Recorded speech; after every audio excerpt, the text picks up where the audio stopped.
Assalamualaikum dan salam sejahtera. Pembintangan kumpulan kami adalah mengenai pembinaan soal selidik yang berkualiti.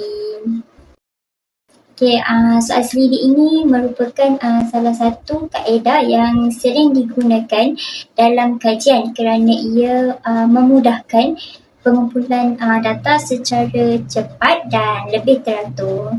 Selain itu, kaedah ini juga membantu dalam mendapatkan data yang sistematik dan memudahkan proses analisis. Namun begitu, pembinaan soal selidik perlu diberi perhatian kerana jika tidak dibina dengan baik, ia boleh menjejaskan ketepatan data dan keputusan kajian. Oleh itu, pembintangan ini akan menerangkan elemen-elemen penting dalam pembinaan soal selidik yang berkualiti. Assalamualaikum dan salam sejahtera. Nama saya Ahmad Nurman Muhammad Safri, pemegang kad matrik I24207766, akan membentangkan tentang pembinaan soal selidik yang berkualiti, bahagian ciri-ciri. Okey, dalam soal selidik sudah semestinya mempunyai ciri-ciri yang berkualiti untuk menjadikan soal selidik tersebut boleh digunakan. Okey, ciri-ciri yang pertama iaitu kesahan. Kesahan ini ialah pokok perkara sebenar yang dikaji serta selari dengan objektif kajian. Kesahan ini juga mempunyai 3 jenis. Yang pertama iaitu kesahan kandungan, yang kedua kesahan muka dan yang ketiga kesahan konstruk. Kita pergi kepada ciri yang kedua iaitu kebolehpercayaan. Kebolehpercayaan ini adalah hasil konsisten bila diuji semula. Data mempunyai data yang stabil dan boleh dipercayai. Ujian yang ada dalam kebolehpercayaan tersebut adalah ulangan atau konsistensi dalaman.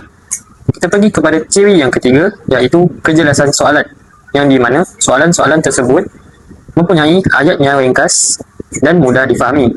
Kemudian, elak bahasa teknikal dan panjang serta sesuai dengan tahap responden. Untuk ciri yang terakhir iaitu ciri yang keempat, bebas bias, yang di mana soalan neutral atau tidak mempengaruhi, tidak memihak mana-mana jawapan serta data lebih jujur dan tepat. Sekian saja untuk bahagian ciri-ciri. Terima kasih. Hari ini saya akan membentangkan berkenaan langkah-langkah pembinaan soal selidik. Okey, bagi poin pertama untuk langkah-langkah ini adalah penentuan objektif. Pertama sekali, kita perlu tentukan objektif kajian supaya setiap soalan yang dibina benar-benar menepati tujuan kajian yang kita buat. Okey, untuk poin yang kedua adalah berkenaan pemilihan jenis soalan. Seterusnya, kita pilih jenis soalan yang sesuai, sama ada soalan terbuka ataupun soalan tertutup, bergantung kepada maklumat yang kita nak kumpulkan. Bagi poin yang ketiga pula adalah skala pengukuran. Kemudian kita tentukan skala pengukuran seperti skala Likert supaya responden lebih mudah memberi jawapan dengan jelas. Bagi poin yang keempat pula, susunan soalan. Selepas tu, soalan perlu disusun dengan baik, bermula daripada yang mudah kepada yang lebih kompleks supaya responden tidak keliru dengan soalan yang diberikan. Okey, bagi poin yang kelima, pra-ujian ataupun pilot test. Langkah seterusnya ialah menjalankan pra-ujian bagi memastikan soalan yang dibina mudah untuk difahami dan sesuai digunakan dalam kajian ini. Okey, yang terakhir adalah etika dan kerahsiaan. Okey, kita perlu menjaga etika dan kerahsiaan responden supaya mereka rasa selamat dan yakin untuk menjawab soalan-soalan yang diberikan. Assalamualaikum warahmatullahi wabarakatuh. Nama saya Nur Anasar binti Umar Rahmat, memegang kad matrik I24207724. Untuk bahagian ini, saya akan menerangkan tentang kesalahan umum dalam pembinaan soal selidik.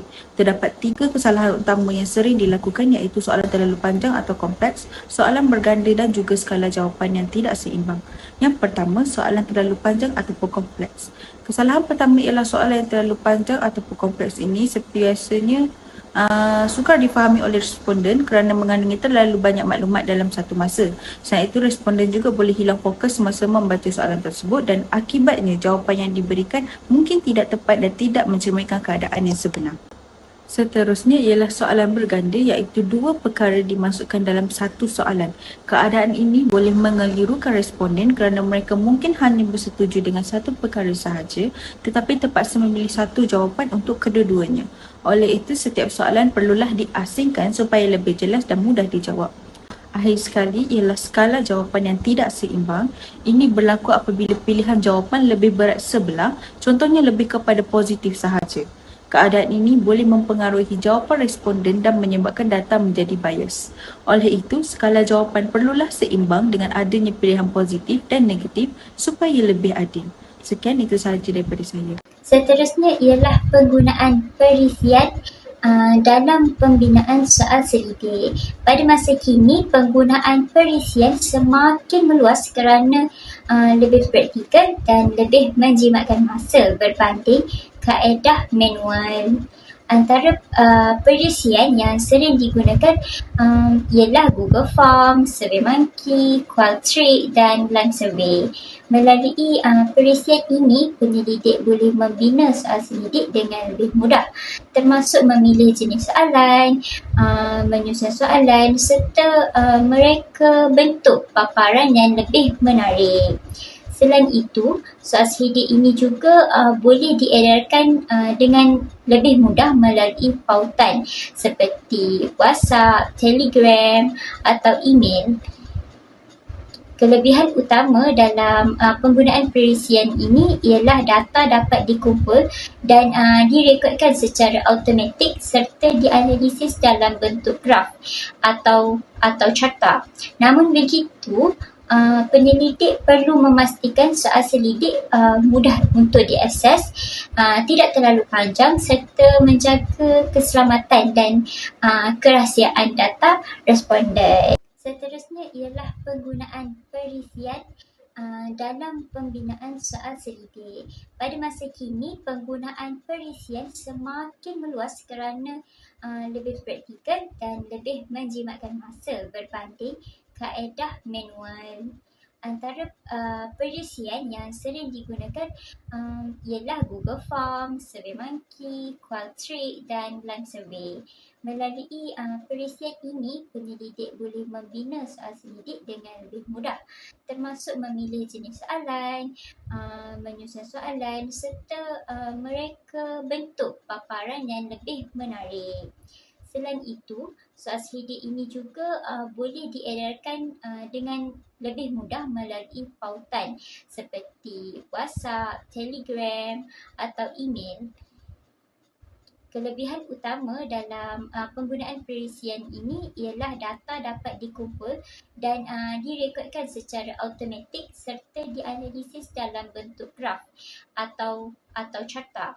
Namun begitu, penyelidik perlu memastikan soal selidik mudah untuk diakses, tidak terlalu panjang serta menjaga keselamatan dan kerahsiaan data responden. Assalamualaikum warahmatullahi wabarakatuh. Nama saya Nur Najwa binti Mustaqim, nombor menteri I242-07742. Jadi saya akan menerangkan tajuk penilaian dan penambahbaikan soal selidik. Penilaian ialah sesuatu yang melibatkan penentuan objektif, mendapatkan maklumat, memproses maklumat, membuat kesimpulan dan membuat keputusan. Cadangan penambahbaikan. Poin pertama ialah ringkasan soalan. Ringkasan soalan merujuk kepada proses memadatkan ayat agar lebih padat, tepat dan mudah difahami tanpa mengubah maksud asal. Tujuannya adalah untuk mengurangkan beban kognitif responden semasa membaca. Mengapakah ringkasan soalan sangat penting? Ia dapat mengelakkan kekeliruan, ayat yang terlalu panjang dan berbunga-bunga serta menyebabkan responden hilang fokus pada inti parti soalan. Ringkasan memastikan hanya pemboleh ubah penting saja yang ditonjolkan. Yang kedua, ia dapat menjimatkan masa. Responden cenderung untuk menjawab secara rawak jika mereka berasa soalan terlalu melirik. Soalan yang ringkas meningkatkan kadar penyelesaian soal selidik. Yang ketiga, ketepatan data. Soalan yang ringkas dan direct meminimumkan risiko yang salah faham sekaligus menghasilkan data yang lebih sahih dan boleh dipercayai. Cadangan penambahbaikan yang kedua ialah menggunakan bahasa mudah dalam soalan selidik. Oleh kerana apa kita perlu menggunakan bahasa yang mudah ialah kita dapat mengelakkan kekeliruan responden yang datang daripada latar belakang pendidikan dan pengalaman yang berbeza. Penggunaan bahasa yang ringkas dan jelas memastikan setiap responden mempunyai pemahaman yang sama terhadap soalan tersebut. Jika bahasa terlalu tinggi, responden mungkin tersalah tafsir maksud soalan dan ini akan menyebabkan jawapan yang diberikan tidak tepat. Yang kedua ialah meningkatkan kadar respon. Orang biasanya akan merasa malas atau takut untuk menjawab soalan selidik yang nampak berat dan penuh dengan istilah teknikal. Dengan menggunakan bahasa yang mudah, soalan selidik nampak lebih mesra pengguna dan responden lebih cenderung untuk menyelesaikan semua soalan sehingga tamat tanpa rasa terbeban. Cadangan penambahbaikan yang ketiga ialah kita kena menekankan etika kerahsiaan. Yang pertama, persetujuan secara sukarela. Ini adalah langkah pertama. Kita tak boleh paksa orang jawab soalan selidik kita. Responden perlu diberi taklimat ringkas tentang apa tujuan kajian kita. Mereka kena tahu yang mereka ada hak untuk setuju ataupun tolak tanpa perlu rasa bersalah. Jadi, kita kena jujur dengan responden dan jangan ada paksaan. Yang kedua ialah responden akan lebih jujur kalau mereka tahu identiti mereka selamat. Sebaik-baiknya, jangan kita minta nama ataupun nombor telefon jika tidak perlu. Gunakan kod, contoh responden A dan responden B untuk menggantikan identiti sebenar dalam laporan. Jadi bila kita ambil data seperti itu, jadi data yang kita ambil ni ialah data secara sulit. Jadi nama responden tak akan bocor ke mana-mana. Yang ketiga ialah keselamatan data.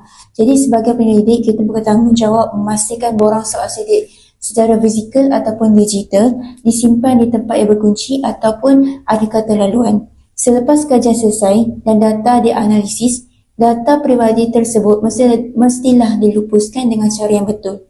Jadi data bukan disimpan selamanya, ia kena dilindungi mengikuti undang-undang secara privasi. Kekuatan soalan selidik yang pertama ialah kos yang rendah. Penggunaan soalan selidik jauh lebih menjimatkan berbanding kaedah temubual ataupun pemerhatian. Penyelidik tidak perlu membelanjakan wang yang banyak untuk pengangkutan atau mencetak dokumen fizikal secara besar-besaran. Dengan adanya platform digital seperti Google Form, borang boleh diedarkan secara percuma kepada ratusan responden hanya melalui salur link.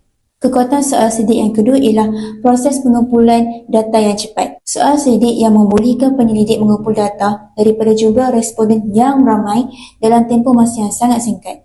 Data boleh diperolehi secara serentak sebaik saja responden selesai menjawab.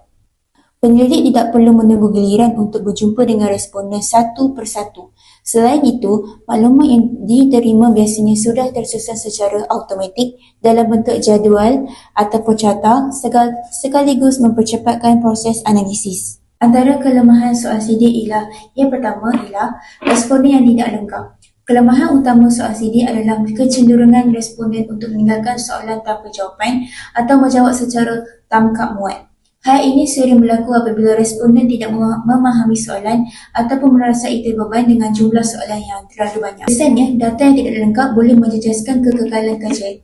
Penyelidik terpaksa membuang borang tersebut daripada dianalisis yang akhirnya mengurangkan jumlah daripada asalnya yang disasarkan. Kelemahan yang kedua ialah soalan yang terlalu panjang. Hal ini dikatakan demikian kerana soalan yang terlalu panjang ataupun berbelit-belit boleh menyebabkan keletihan responden. Apabila seseorang melihat senarai soalan yang sangat banyak, mereka cenderung untuk hilang fokus dan mula menjawab secara rawak tanpa membaca dengan teliti.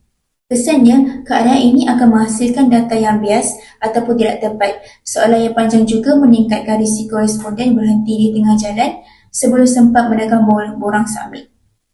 Jadi untuk atasi kelemahan ini, pastikan soalan kita ringkas, padat dan gunakan tetapan required dalam borang digital supaya tiada soalan yang tertinggal.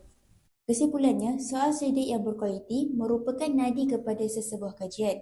Melalui perancangan yang teliti serta penanganan terhadap aspek kesahan dan kebolehpercayaan, penambahbaikan yang berterusan akan memastikan hasil kajian yang diperolehi adalah lebih tepat, sahih dan boleh dipercayai bagi menyumbang kepada dapatan ilmu yang bermakna.